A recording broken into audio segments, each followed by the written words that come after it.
چې مونږ نه کوي بېلمازه سړی نو د هغې نه چې کله روح وځي نو تخرج روحه بغیر الایمان د بېلمازه سړي روح چې وځي کله نو دا به بېایمانه ځي هغې دنیا له څوک چې مونږ کې سستی کوي مونږ نه کوي هغه سړی به بېایمانه ځي او دویم یموتو ذلیله کوم سړی چې مونږ نه کوي دا به ذلیله مري دا به د ذلت په حالات کې مري عزتمند به نه مري او دا ملایکو له راشي یضربون وجوههم وادبارهم ملایکو له دا مخونه او شاګانې وایي او ته چې بېلمازه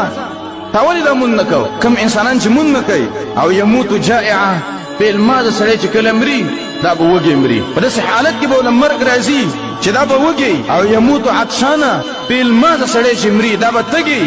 داسې به تږی چې د ټولو دریابونو اوبه وڅښي د دې دا تنده به پرې نه ماتېږي بېلمازه سړی چې کله مري زلقدن کې به دا انسان تږي نو هر هغه انسان له چې مرګ راځي چې بېلمازه وي داسې انسان به په وخت زلقدن کې تږي یموت عطشانه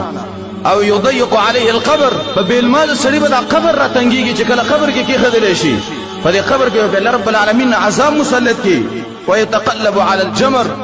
بېلمازه سړی به په دې قبر کې په سکروټه باندې اوړي راوړي او دې قبر کې به عذاب وي د قیامت د ورځې پورې او کله چې د قیامت پر ورځ بېلمازه سړی راوستلی شي الله رب العالمین به ملایکو ته وایي چې د دې انسان د لاسونو خپې وتړئ او اسحبوا به الی نار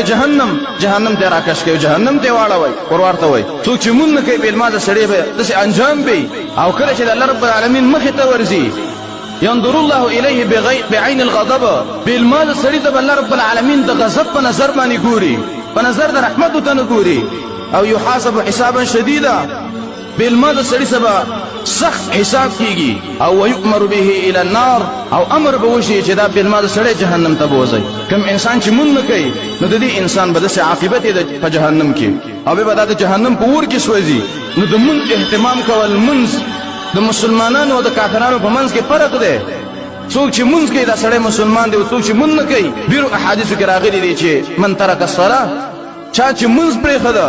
او متعمدا د قصد وجه نه پرېښوده قصدن یې پرېښوده فقط کفر په تحقیق سره دې سړي کفر